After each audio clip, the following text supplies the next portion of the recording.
Willkommen Modellbahnfreunde, willkommen zu einem neuen Video und wie ihr bereits unschwer erkennen könnt, nicht bei mir auf der Anlage in Blankenheim, sondern wieder mal zu Besuch bei Großvater, denn einige von euch haben sich gewünscht, dass ich mal aktuelle Aufnahmen von Großvaters Anlage zeige mit Zugfahrten, die sein Rollmaterial zeigen, und das bekommt ihr nun heute zu sehen. Die Aufnahmen sind schon etwas älter, stammen aus diesem Jahr, aber ich glaube aus August diesen Jahres, und somit sind die Aufnahmen doch ziemlich aktuell und entsprechen dem derzeitigen Rollmaterial. Ja, wie ihr seht, rollen hier im Vordergrund gerade einige Y-Wagen durch oder hinten der Stromcontainer mit der BA 155. Und dank Stativ und Licht wackelt nun auch nichts mehr und ihr könnt die Züge etwas besser erkennen. Die BR 94, wo sich die Donnerbüchsen selbst abgekoppelt haben, das gehört auch teilweise dazu. Ja, das ist hier der Neubauabschnitt mit der Eigenbau-LPG, den ich beim allerletzten Video oder vorletzten, ich bin mir ehrlicherweise nicht mehr sicher, etwas erwähnt habe. Ja, hier der ICE3 vom Großvater, der sich hier wunderbar einmal um die Kehrschleife schlängelt und den oberen Abschnitt befährt, also übers Tunnelportal. Hier ist ein Hintergrund dazugekommen, kommen wir gleich nochmal dazu. Hier sehen wir den alten Anlagenteil in der Totalen. Mittig, wo die BR 94 gerade drüber rollt, das war früher offen. Das war ein U, bis dieser See dazugekommen ist. Und der hintere Teil, wo die Ludmilla gerade durchrollt, auch diesen Teil, da gab es neue Gleise, weil es doch vom Radius immer wieder etwas schwierig war mit einigen Zügen. Also ist dort Pilzgleis dazugekommen, so dass man diesen Radius der Hauptstrecke da unten auch einfacher mit größeren und längeren Zügen passieren kann, denn da gab es doch dann immer mal wieder Entkopplungen oder Entgleisungen aufgrund problematischer Radien. Aber sonst laufen die Züge hier sehr gut auf recht viel U-Profilgleis, was natürlich mit den Jahren immer schwieriger geworden ist zu unterhalten. Ich suche da auch immer mal wieder Material, vor allem Weichen sind ein Thema. Die Stromführung wird immer wieder schwierig. Der Unterhalt wird natürlich mit der Zeit nicht leichter und leider U-Profilgleis, auch wenn es jetzt nicht die glorreichste Technik ist, aber dadurch, dass es immer weniger wird, wird es logischerweise auch immer teurer im Verhältnis. Und ja, da muss man dann auch vielleicht irgendwann mal auch noch überlegen, eventuell T-Profilgleis oder Pilzgleis besser gesagt einzusetzen, statt das U-Profilgleis immer wieder zu reparieren. Ja, wie ihr da vorne seht, ist die BR 94 aufgrund eines stromlos oder kontaktlosen Abschnittes einfach stehen geblieben. Das sind dann natürlich so Sachen. Großvater ist im Sommer recht viel im Garten unterwegs und die Anlage muss dann immer zum Leben erweckt werden. Da gibt es dann stromlose Abschnitte aufgrund von Staub oder ja eben einfach auch aufgrund von Altersschwäche, kann man teilweise sagen. Die U-Profilgleise haben sicherlich im Schnitt 30 bis 50 Jahre auf dem Buckel, und das ist doch dann schon relativ ordentlich und von daher funktioniert es eigentlich alles noch wunderbar, aber wie ihr seht, die 94er tut sich auf dieser Weiche immer wieder schwer. Ich habe versucht für euch einen abwechslungsreichen Fahrbetrieb zu gestalten, lasse 4 Stromkreise fahren. Ich könnte einen 5. Stromkreis fahren lassen, jedoch war der anfänglich nicht ganz so gut zu bedienen mit einer Pico V60. Dann habe ich eine alte V36 verwendet, die ihr jetzt gerade im Hintergrund seht, mit ihrem Bauzug. Die hat es dann getan, so dass ich alle 5 Kreise bedient habe und die Züge ohne Großkontrolle laufen lassen konnte für euch, damit man mal die Zugfahrten genießen kann. Ich hätte noch die Normalspur-Bergstrecke bedienen können, aber das ist eine Pendelfahrt und hier ist keine Pendelautomatik verbaut. Das heißt, man hätte permanent am Pult sitzen müssen, um das zu bedienen. Und ich habe mich aufs Filmen konzentriert und ich denke, das gibt doch eine recht gute Abwechslung, auch wenn jetzt im Bahnhof hier nicht ganz so viel los ist dadurch. Aber wird wahrscheinlich nicht das letzte Mal gewesen sein, dass wir hier filmen, von daher denke ich, ist das ganz okay.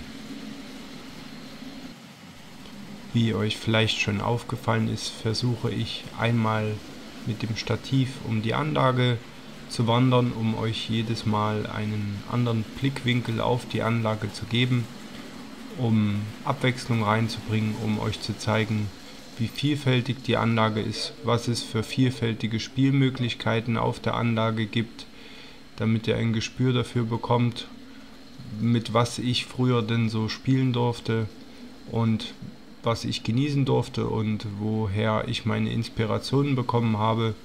Hier seht ihr zum Beispiel die schon öfters zitierten Felsen, die aus Rinde bestehen und ja, im Hintergrund jetzt hier, wenn man sie beleuchtet, noch mit Gips eingearbeitet, aber wirklich super realistisch für Felsen verwendbar.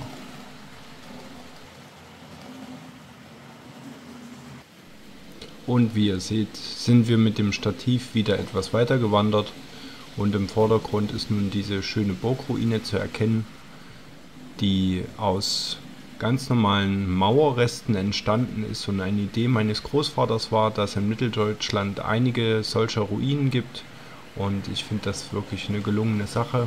Auch seht ihr rechts im Hintergrund die schon öfters besprochene Standseilbahn, die leider im Moment nicht funktionsfähig ist, da dieses Umlenkrollensystem, also das ist auch hier im Modell eine richtige Standseilbahn und das Umlenkrollensystem muss hier repariert werden, damit sie mal wieder laufen kann.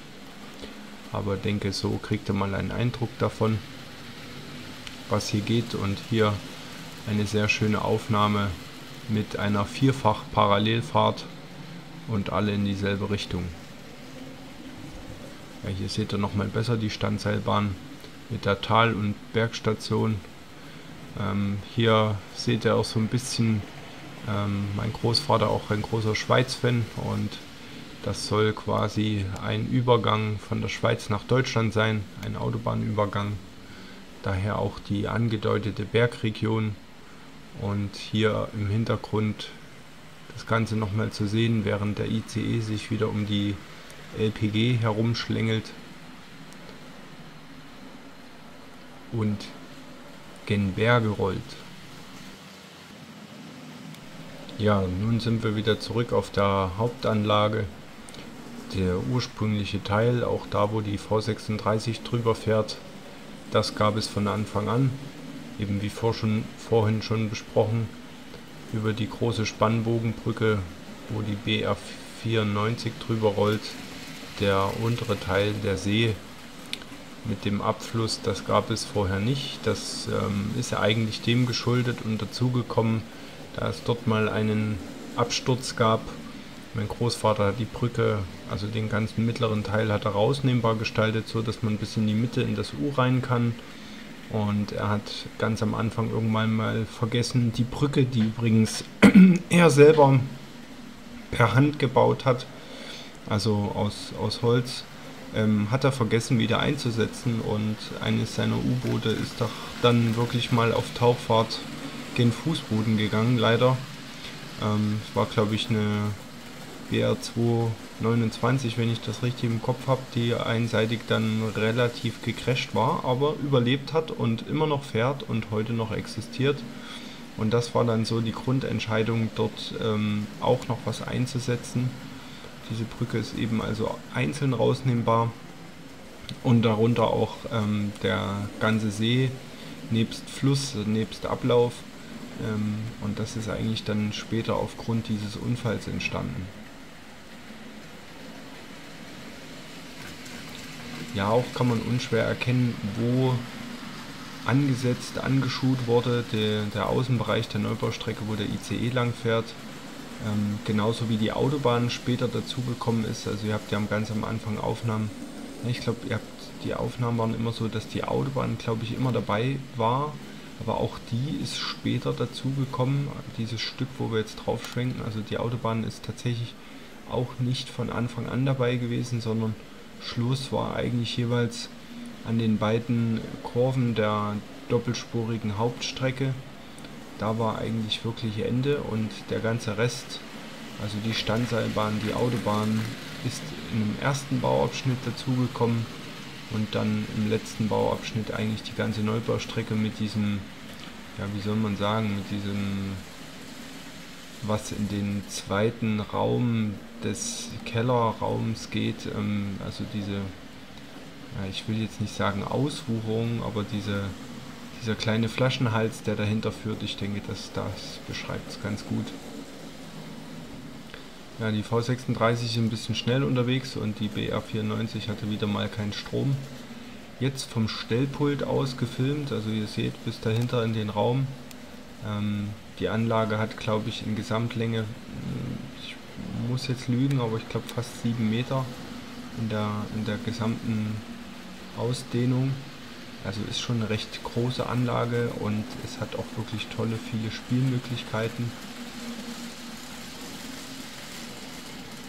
Ja, viel U-Profilgleis, wie ihr unschwer erkennen könnt. Viele Eigenbauten, wie wir schon drüber gesprochen haben. Und das war es dann auch langsam schon mit dem heutigen Video. Ich hoffe, es hat euch gefallen, mal aktuelle Aufnahmen von Großvaters Anlage zu sehen. Ich denke, wir werden das noch das ein oder andere Mal machen. Ich bedanke mich fürs Zusehen, abonniert meinen Kanal und ich freue mich aufs nächste Mal mit euch. Bis dann und ciao.